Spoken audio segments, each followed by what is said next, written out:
Excellent. Good morning, good afternoon, good evening to everyone, wherever you are dialing in from.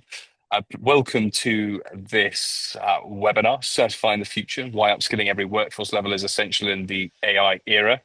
And so we have a certification body, an AI consultant, and a cybersecurity professional all in one room. It does sound like the start of a joke, but it is the reality of this webinar that you're on. So what we'll do is have everyone introduce themselves. So a warm welcome. I'm Philip Blake. I am the managing director of Train AI, a AI training organization.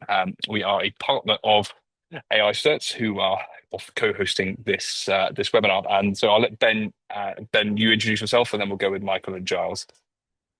Sounds good. I am Ben Watson. I'm Chief Commercial Officer of Starter Inc. Starter Inc. is an AI readiness company with 1,500 employees. One of our portfolio companies is AI Certs, and AI Certs, like you mentioned, Pip, is a global certification body focused on AI skills. Over to you, Michael. Yeah, my name is Michael Stout, and I'm a artificial intelligence consultant and instructor based in London. I've been in the space for a little more than 6 years now.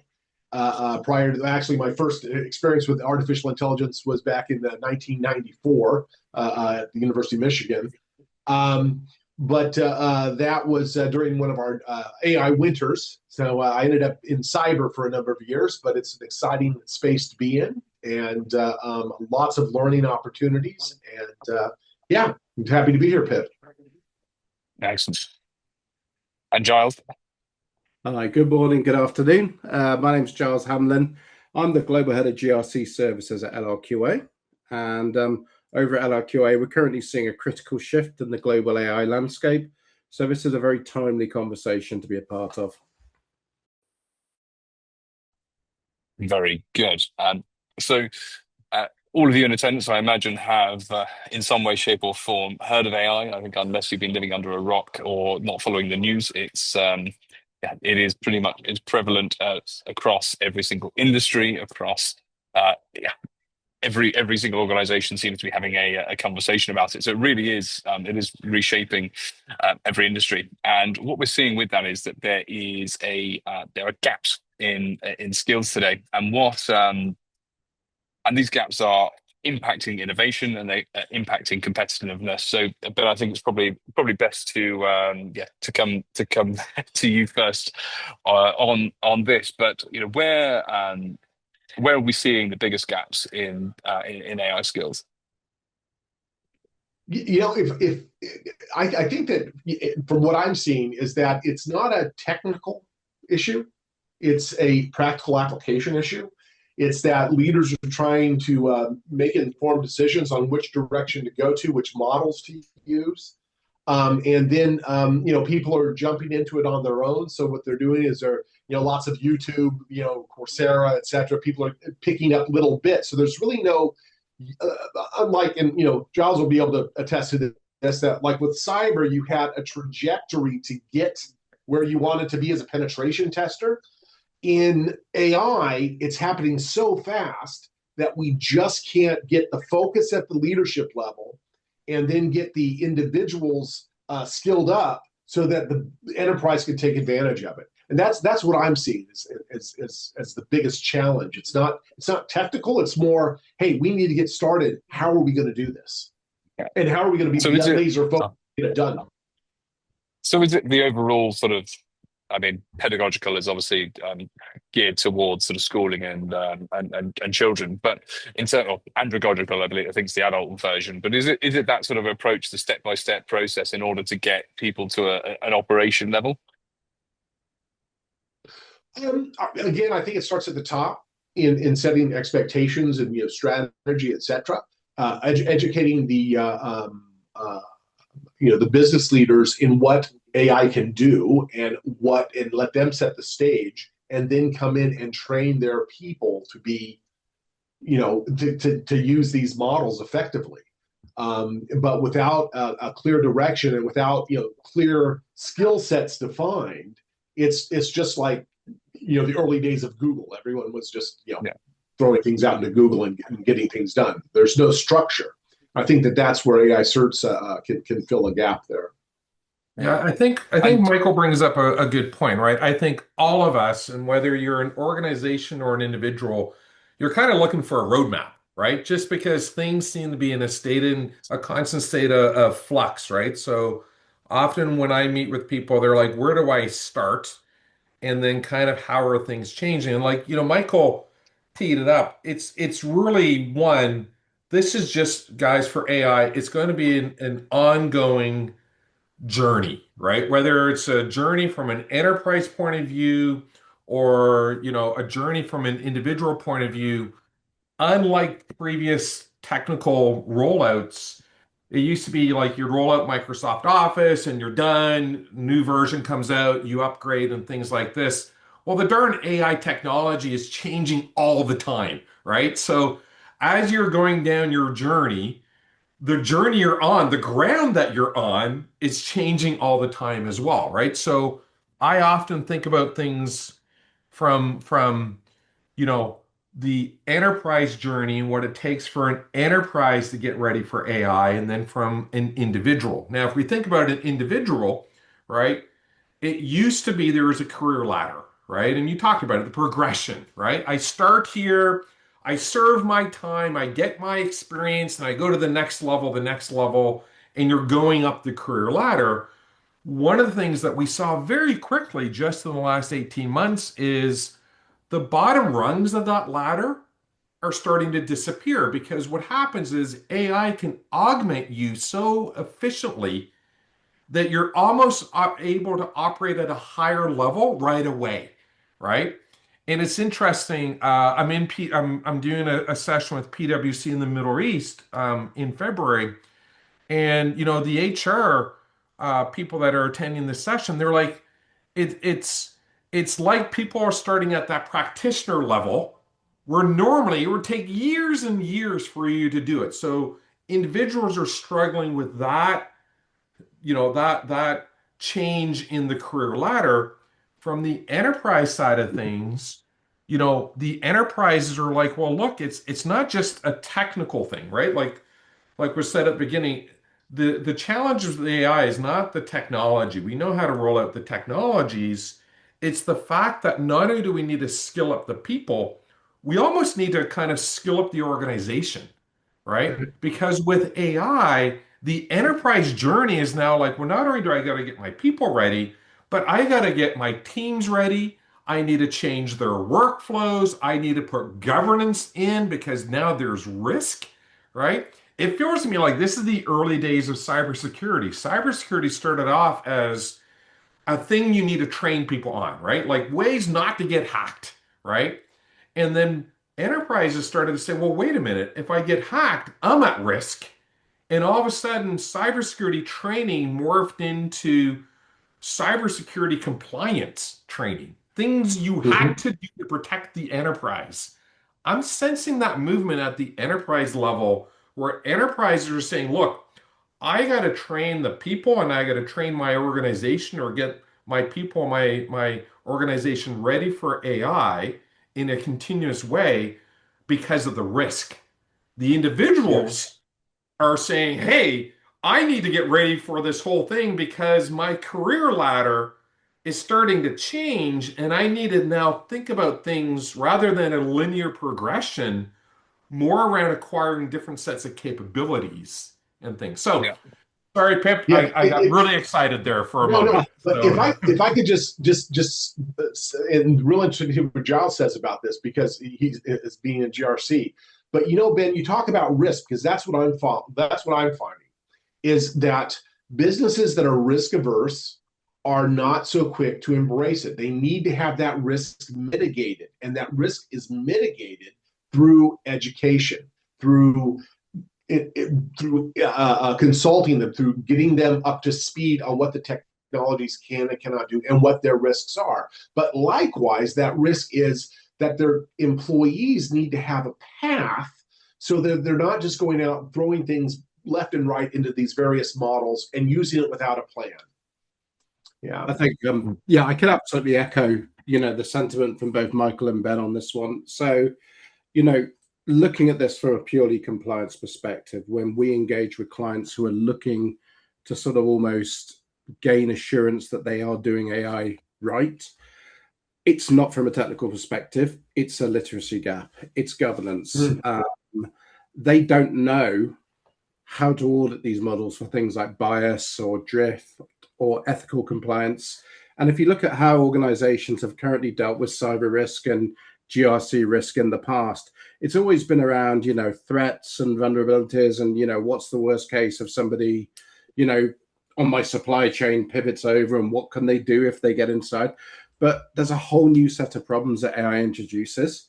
So you're almost performing these technical risk assessments, but you're having to look at sort of other things such as, societal impact. Is there an inherent bias in what I'm doing? And I think AI literacy is really key, not just from a corporate governance perspective, but regulatory perspective as well. There's the EU AI Act, and Article 4 is going to mandate a sufficient level of AI literacy. So, in a couple of years' time, this could become as essential as, the standard IT security onboarding that, we all do once every 12 months and we collect records and attest to. We're getting there. Yeah, I think you Well, hit the nail on the head, right? Like a lot of this, I love the phrase risk assessment, right? Because it's technical risk assessment, it's people risk assessment, it's org risk assessment. From an enterprise point of view, and the EU AI Act, I think, is the beginning of this shift towards compliance and ethics and responsible use. In many ways, I'm starting to see certifications not just of value to the individual, right, but increasingly as a way for a company to demonstrate in an audible, trackable way Mm. the steps they're doing to protect the organization, Absolutely. right? And again, I go back to like cybersecurity because I see very much that same evolutionary path, which is, for cybersecurity today, much of it is low level non-certification based training, how to not get, phished and hacked in your emails and stuff. The use of AI is a higher risk, right? Because it can be misused, versus cybersecurity is kind of like do's and don'ts, right? So it's a little bit more complex of an issue, and certifications now become or serve a dual purpose. It helps the individual assert where they are on that career journey to become better at their job. It also serves as a way for the company to say, these are the things I'm doing to protect my organization, and I can prove it, right? I know that everyone is, and I like what you were saying just now. I know everyone is at a basic level of literacy specific to their job role and how they're using the AI technology, right? Not even a conversation around the depth of their knowledge. Just look, everyone is trained at a basic level on how to effectively use and not abuse the AI technologies. I think a lot of companies are looking for that base level. Now, that base level, like I said, is role specific, not just let's train everyone on the fundamentals of AI. Different roles use AI differently. So the certification, even at that literacy level, tends to be a little bit more role specific. But I loved your example of that risk assessment Ben, point. would you say that we're sort of seeing a whole new set of almost shadow IT from this? I mean, I get deep into the YouTube rabbit hole, and there is a new AI product that you must use every week. And I think, there's a lot of chatter at the moment about this Claude bot tool. And They had to change the name, by the way. They've had to change the name. Anthropic did not like the name, so they changed it last night. Funny that, isn't it?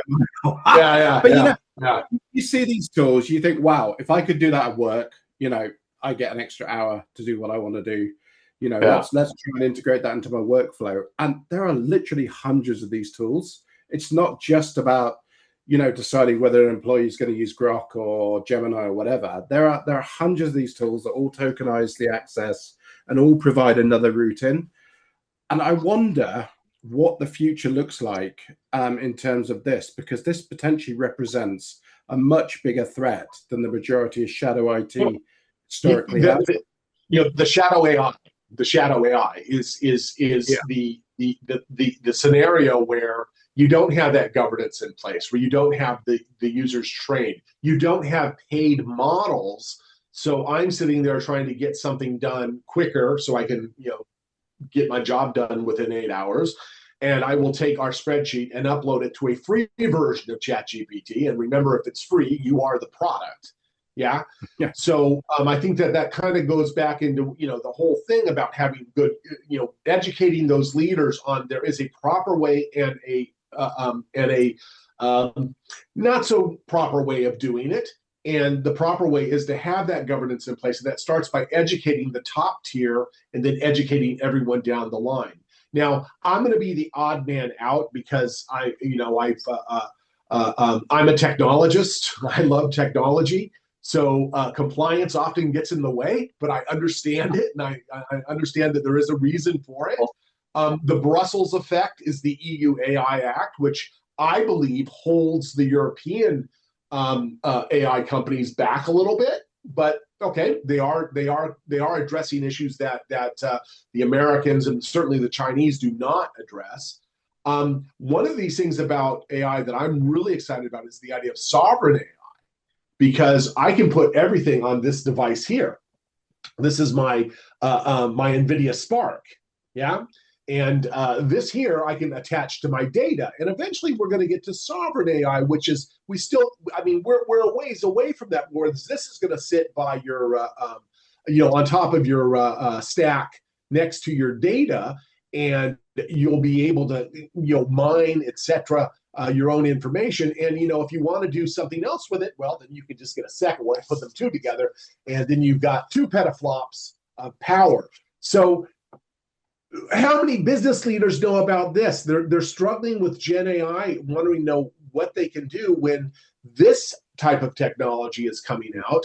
And you talk about the Claude bot on these things coming out every day. We need to increase the literacy at the top. So when for instance, when I would teach CEH, I helped roll CEH out in Europe, and I would get executives in on that class, and it's like I'm never going to hack. I'm never going to use Nmap. I'm never going to use Wireshark. I have penetration testers come in. The only thing I need to know is that when a penetration tester is talking about a SYN scan or a TCP scan, I need to know what they're talking about. I need to speak the language. Yeah. Yeah. So educate I think, that top layer.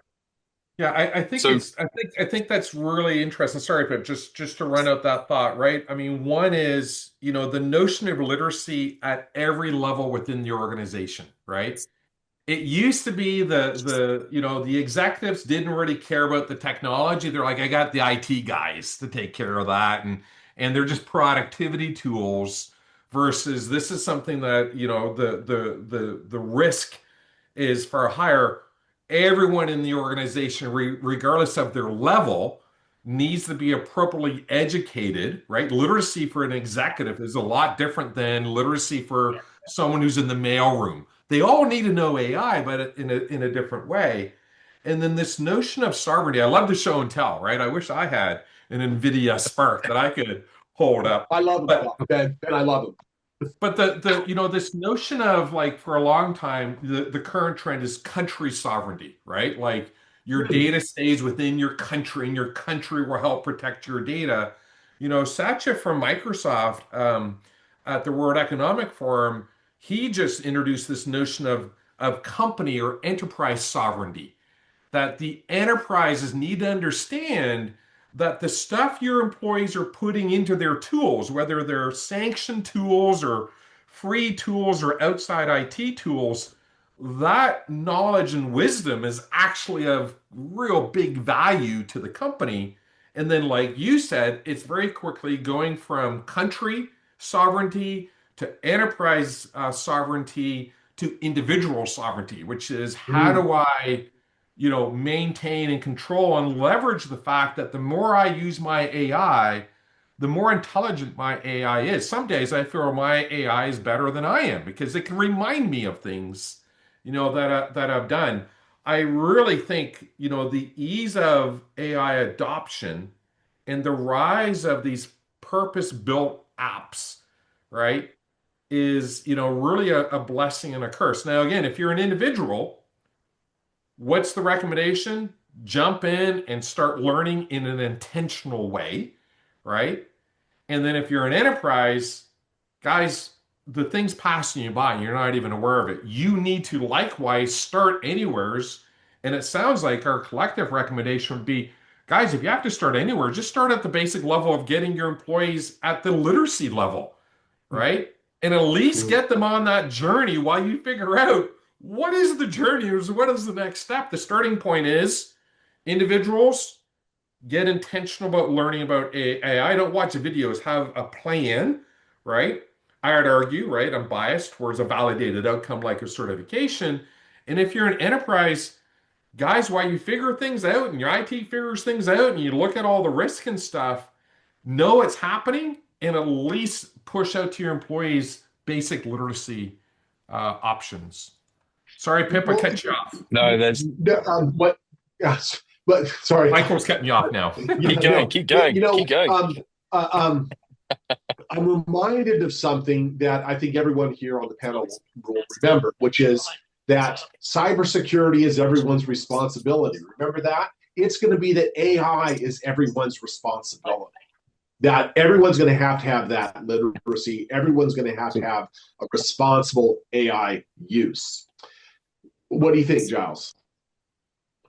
So there's 2 points I want to bring this back right. to. No, sorry, and sorry. one of them one of them going to come second. So it was actually one of Giles's first points about sort of the bottom.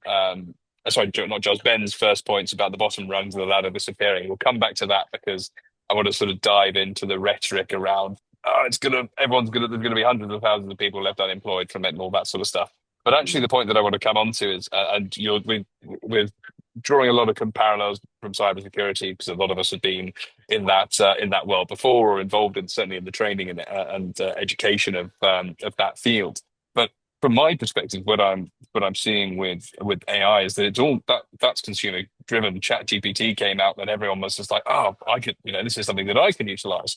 So I'm doing some work with an organization at the moment they are proactively asking their employees, saying, look, is there a particular tool that you would like to utilize? And then that is going to inform executive management decisions. So rather than this being, and coming back to your point on the executive, the executive training down, Michael, is this more of a phenomenon or a technology which is being driven from the bottom up because everyone has access to it, and even if it is the free version and you are the end product, is it being driven from the bottom up, and the executives need to catch up? But is that I don't know what the thoughts are on that. In my consultancy, I have two things that come to mind. One was about 2 years ago, someone saying, hey, I really want to use Copilot. And the CEO had no idea what Copilot was, had to show them what Copilot was. And then we allowed that user to use Copilot after we got a paid license, because we wanted it to be siloed. We wanted their information to be technically outside of Microsoft's learning model. Yeah. So in that case it is, but I do think that, asking users, I think that, when I go into a project, first of all, when I go and I'd say, hey, I'd like to talk to you about AI, I would like to talk to you about, OpenAI and ChatGPT. Everyone's heard of that. And there's an immediate, I wouldn't say immediate, but in many cases, there's an aversion. That's too fast. No. Hey, that's too fast. We're not quite ready for that. But if I say Copilot, they say, oh, Microsoft. Oh, yeah, no, we use Microsoft. We can do that, not knowing that ChatGPT is behind it, and they will adopt that. Myself, I use all the models. I use one model for Vibe. I use one model for quick answers. I spend more in licenses than I do in any other part of my business because I just subscribe to all the models. And I think that you really need to look at what the use case is going to be, because some models are going to be better than others.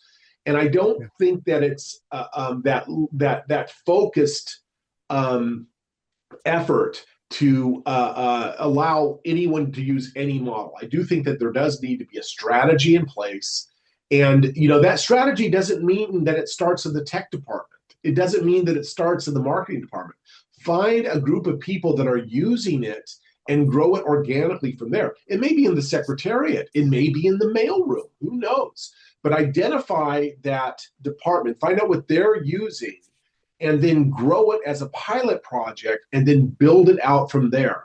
Another thing that's important is to get everyone in the organization involved in the conversation so that they can all have these discussions about how they can use it and share, success stories, etc. But choosing a single platform, I think, is probably, at least with my clients, is the better model. And I deal with SMBs, so I'm dealing with a very small to medium sized businesses, so it's a lot easier to do it that way. Yeah, yeah. It's really nuanced, isn't it, as well? So in effect, you've got one tool that has multiple use cases, and to use an example close to my heart, and perhaps to yours as well, Michael, with consultancy. If you work with a client and you sit back and you let the model produce a 60-page report, you've essentially billed someone a few £1,000s for AI slop, right? But if you've taken their entire ISMS and you've used AI to pull out examples, to save you 2 days of reading this documents, to summarize things, which then goes into you producing the report, I mean, that's game changing.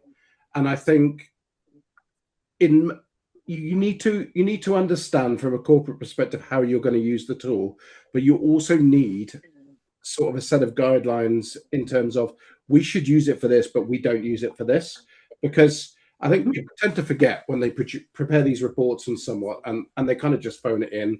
Friday afternoon, I need to go in an hour and I need to chuck this out. The person on the other end, it's like the uncanny valley. You can tell when something's been written by AI most of the time. There are tells, and the icons, yeah, or the hyphen, or yeah.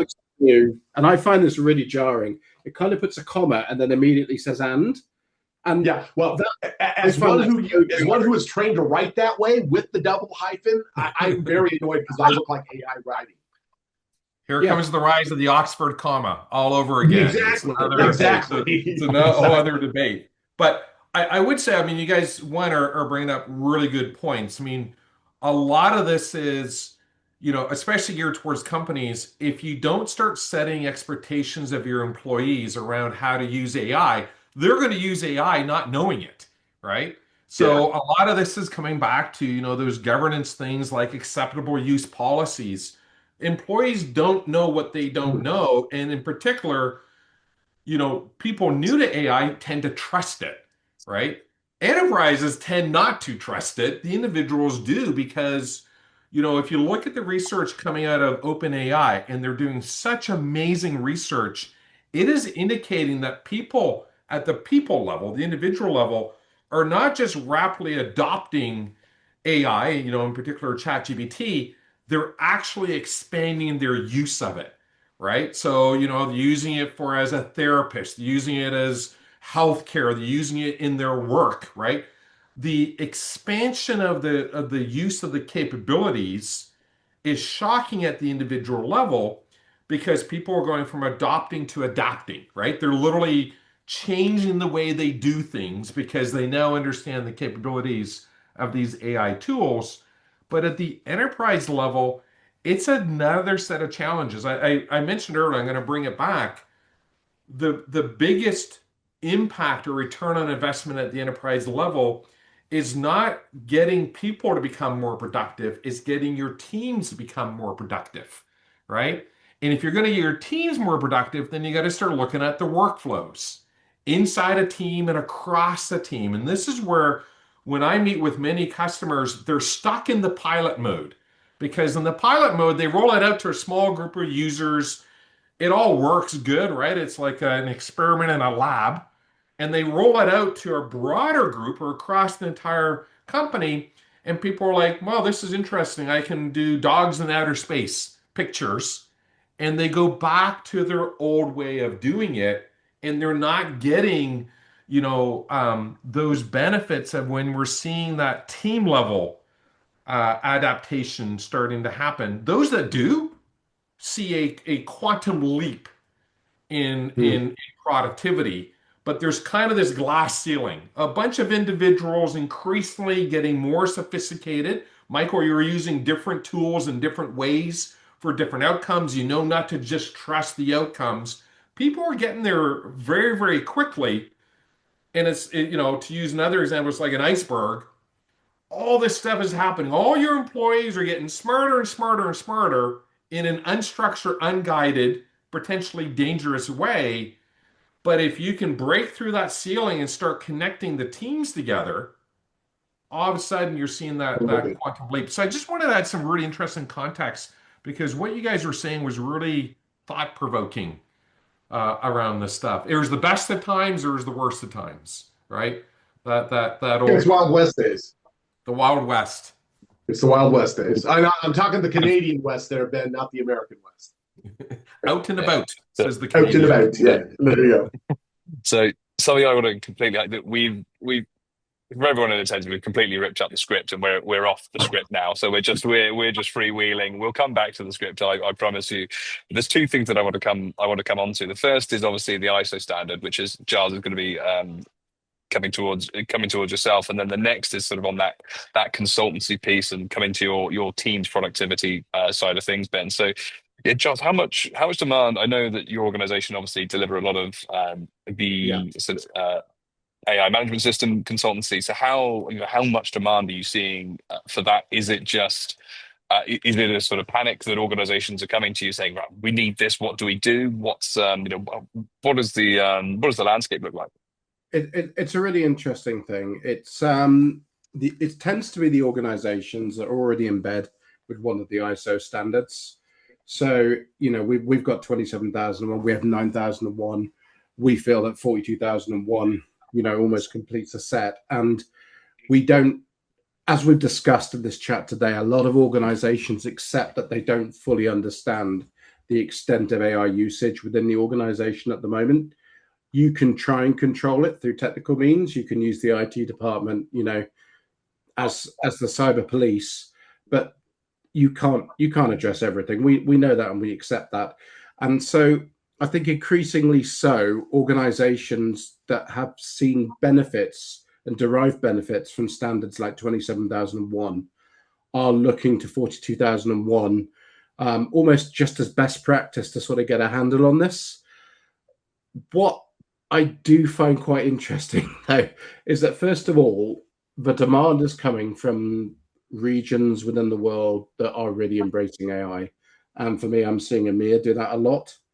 They tend to be moving quite quickly from a technical perspective, and they almost seem slightly more agile. And so we're seeing the demand for that and other standards. But also, when a client wants 27,001, there's normally two things that are driving it, and it's one of the two things. And the first reason they'll give is we just want to do things better. We want to align with the best practice standard.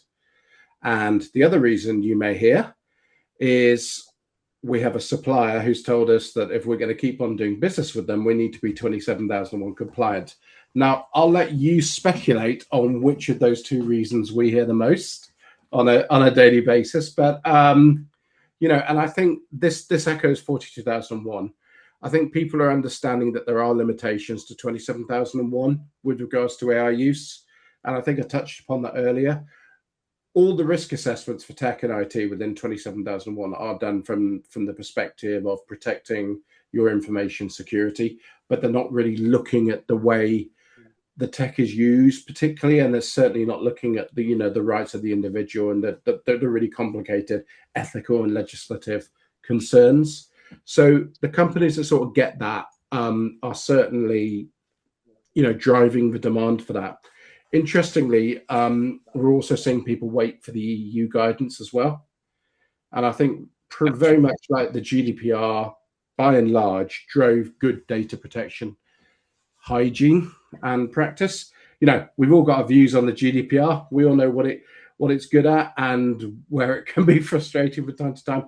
But you can't argue that even if you look at the states over in the US that are enacting their privacy legislation, they borrowed large aspects of a GDPR. It drove things forward.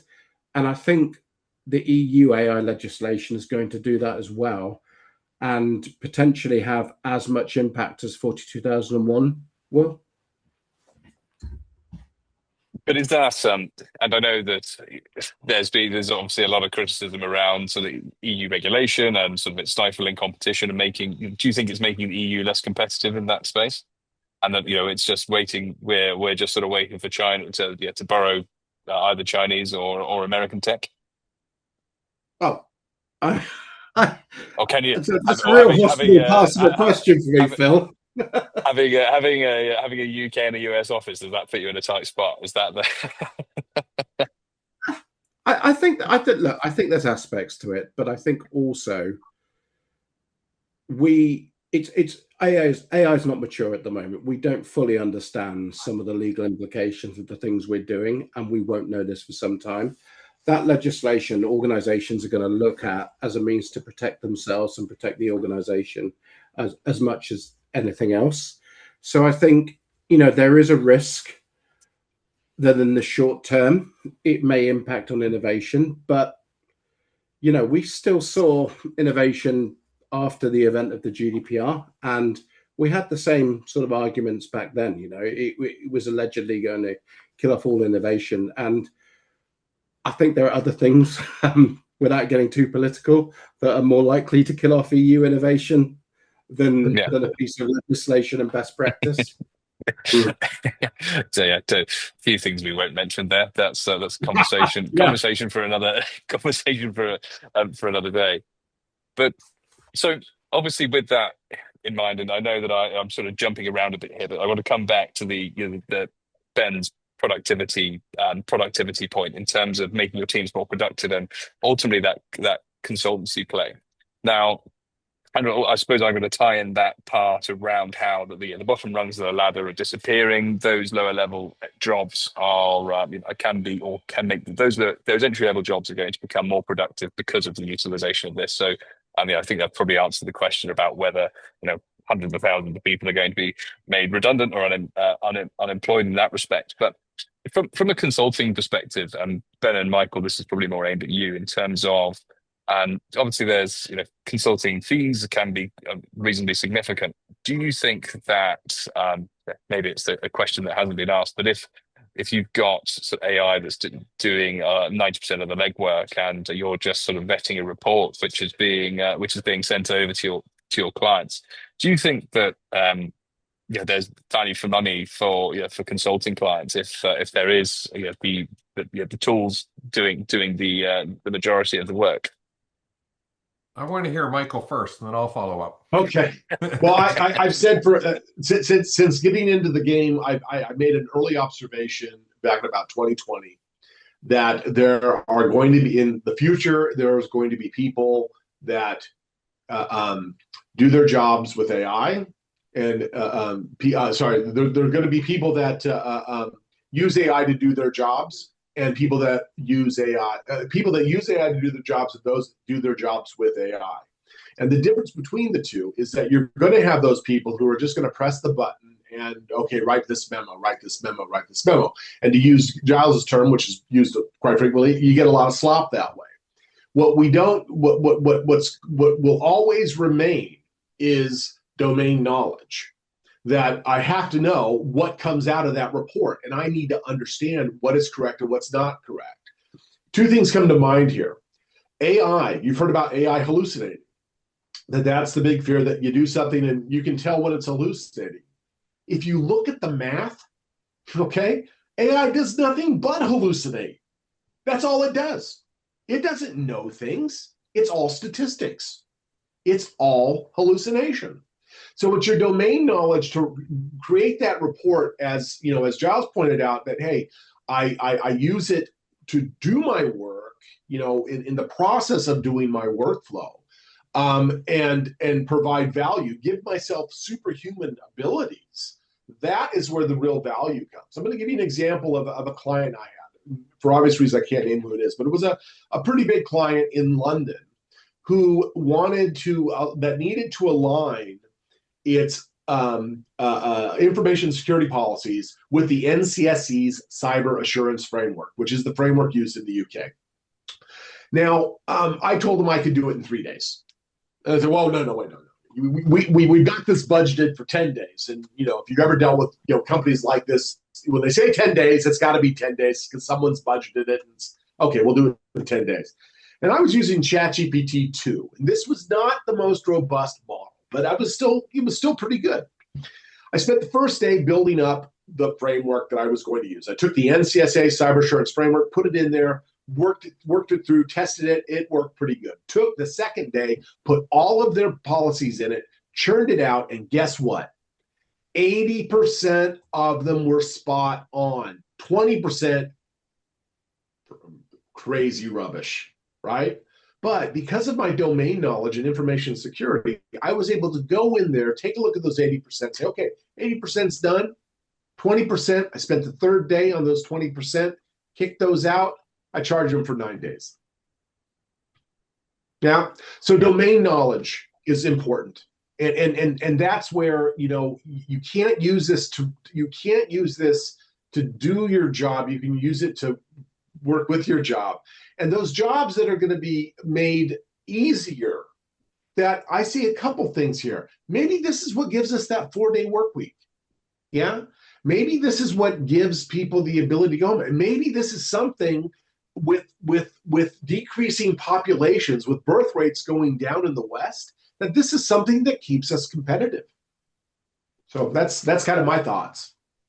So yeah, Okay. so I'll extend on what Mike was saying, right? Because one, I don't want to get into the future of humanity, but going to what you were saying just previous to that, right? It is really interesting. One is, look, the rate of change in the rate of impact AI is having is only accelerating, right? So that is leading to us rethinking what productivity means, right? Productivity is output, Yeah. right? And Michael said it really well, right? Like his output was this deliverable, and the deliverable increasingly is now being viewed in two ways: quality and speed, right? Because the 80/20 rule applies, but now your AI tools will get you 80% of the way there. That remaining 20% is your critical thinking, which is based on domain knowledge. So, what does this mean? If I'm an individual or even a person looking at my employees, I need people that are able to do critical thinking because increasing the tools will get me 80% of the way there. I need the guys that can take that 80%, do the 20% critical thinking based on their own domain knowledge, and get it to 100% and get it there in 90% less time, right? So it's a real interesting, way of thinking about productivity. Now, while we digest that, bless AI, right? AI is moving from augmentation because the examples Michael and I just gave are augmentation, right? The tools that he used augmented his domain knowledge. He applied his critical thinking. He got there faster with the same quality result that he would always want to give his clients. While this is happening, the rise of automation and workflows where tasks inside workflows that are repetitive and easy for AIs to handle now are increasingly being handled by the agents. And now Mhm. the new skill set is not only do you need to be a critical thinker, you're going to have to start understanding how you're going to be managing agents. And agents are going to kind of augment you, just like last year, AI tools were augmenting you, right? So the guidance to everyone is jump in, start learning about these things because the way you can understand how to apply AI to make you more productive, right, is going to be your critical differentiator and the value that you're going to bring to your career and to your company, right? Yeah. So it's it's amazing when we start thinking about all these changes that are happening. So So The where we're moving go. from, well, I'm just interested that where we're moving from the legwork and the research and doing stuff to almost providing that expert oversight.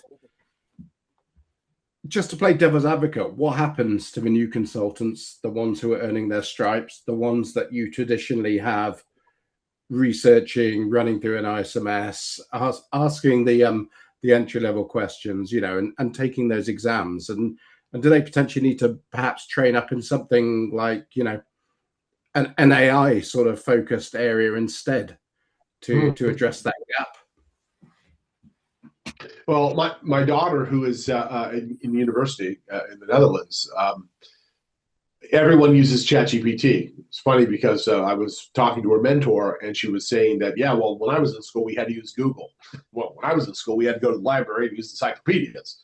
Yeah, but AI literacy incredibly important, I think, for any task and in security. And she's kind of not really that interested in IT. She is interested in AI, but that AI literacy is incredibly important for, I think, anyone. The entry level skilling up to become a 27001 auditor or an ethical hacker, I think that can become easier using AI as long as we learn to use it correctly.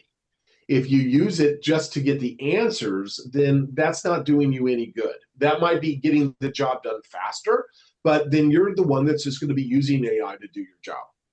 Yeah.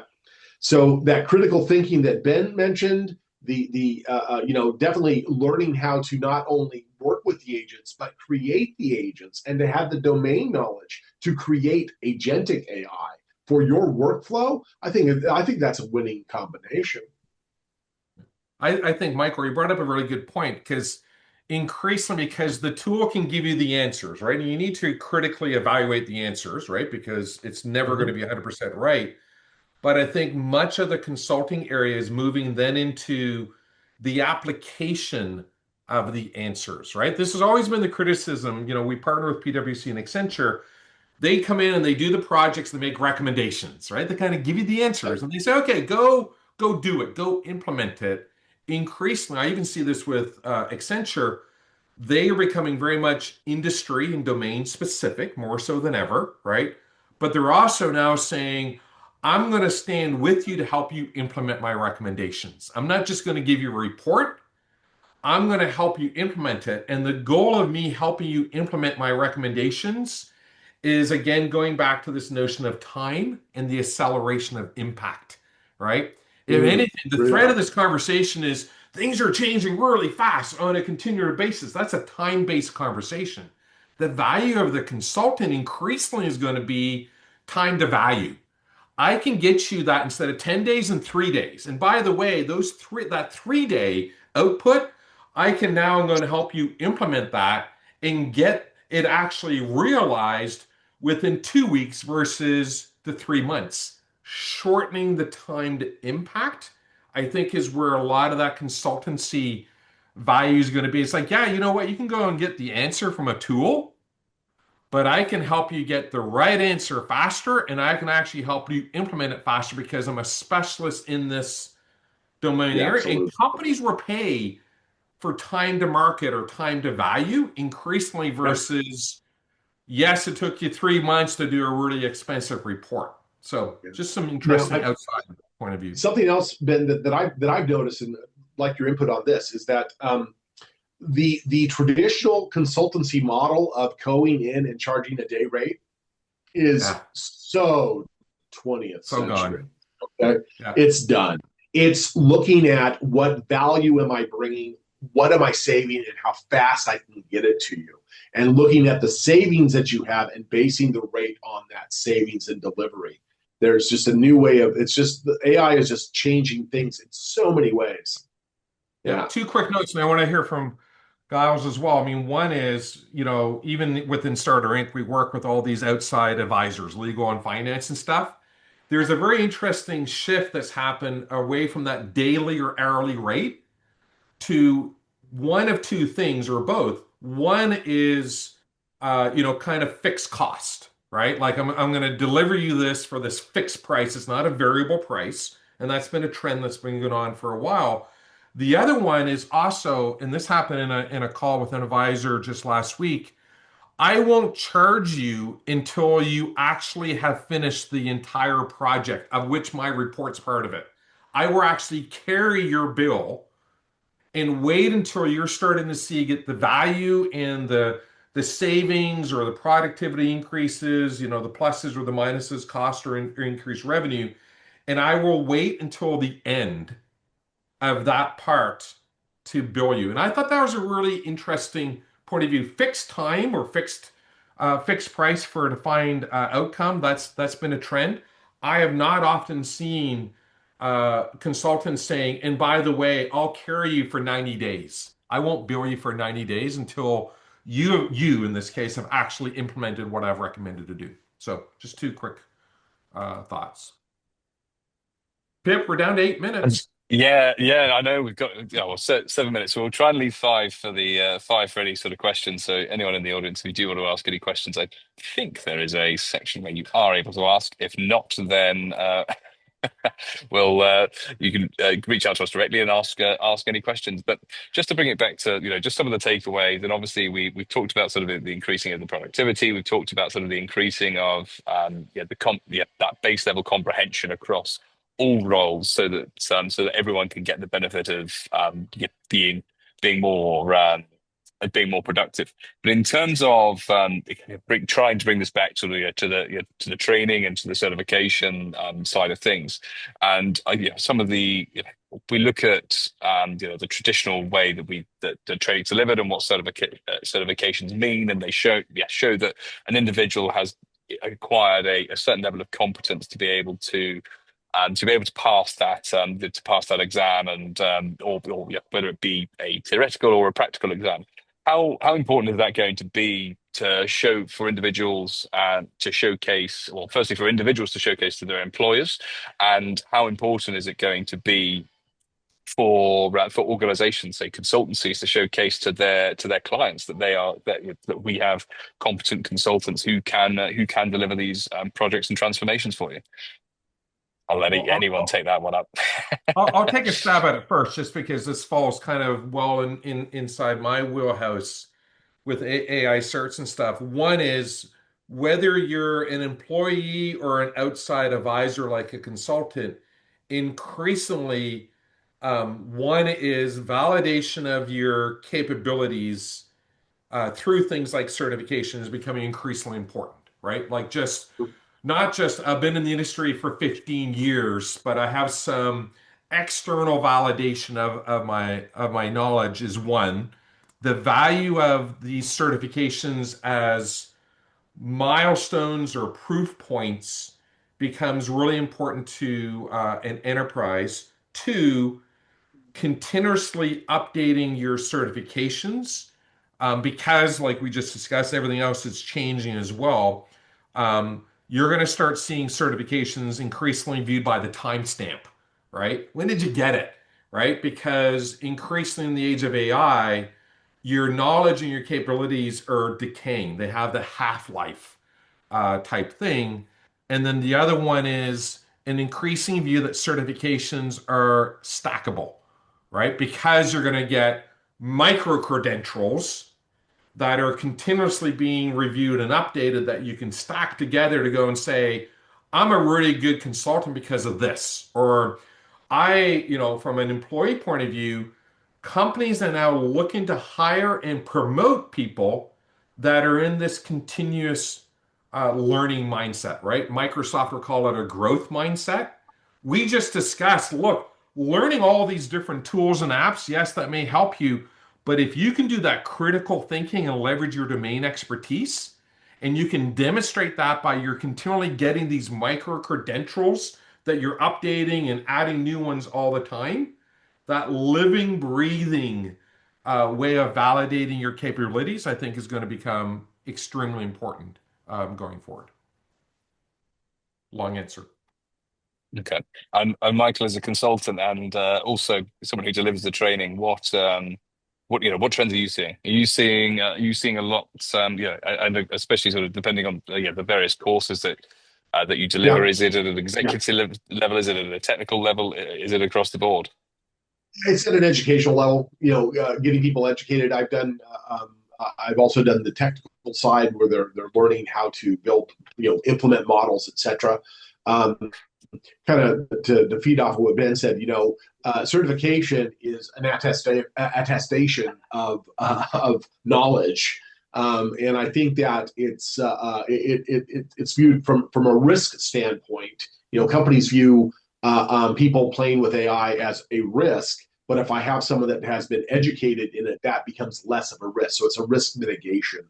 And that's why I'm a big. I mean, if you'd asked me about cybersecurity back in the Wild West days of cybersecurity, now don't need certifications. Get out there, do it. We can all do this. We're all hackers, etc.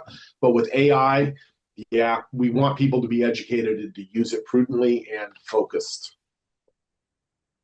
for risk. Awesome. And Charles, what about yourself? In terms, obviously, I know you're A you're not little bit necessarily biased. not quite as in necessarily the training and certification game as we are. What how from your organization's perspective, and I know maybe it's more from the cybersecurity side, and obviously we've discussed that the cyber training before. What what in terms of those trends, and are we going to embedding those certifications within HR job specifications and things like that? Are we going to see? Are we going to see the rise of a certification, sort of like we had with CISPs on every single cybersecurity Yeah. job spec out there, whether it's the entry But level or whatever?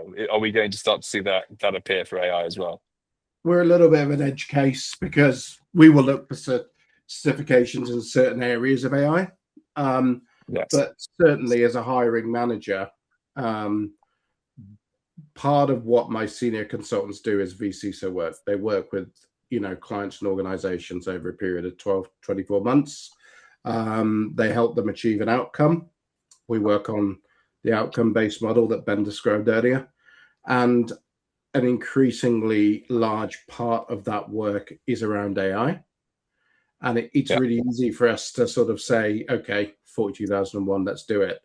But as I explained earlier, there are reasons why an organization may look to other sort of frameworks. And so it's really important that we have agile workforce that really understands AI inside and out. Okay. And we're sort Yeah. of leaning more towards the implementation than the assessment for our consultants that sort of going to do VCSO work. And I think, when I'm interviewing, it's one of the things now that's moved from the nice to have section of the job description to the we'd like you to have this alongside a CISM or a CIS and 27,001 lead auditor. So, absolutely essential.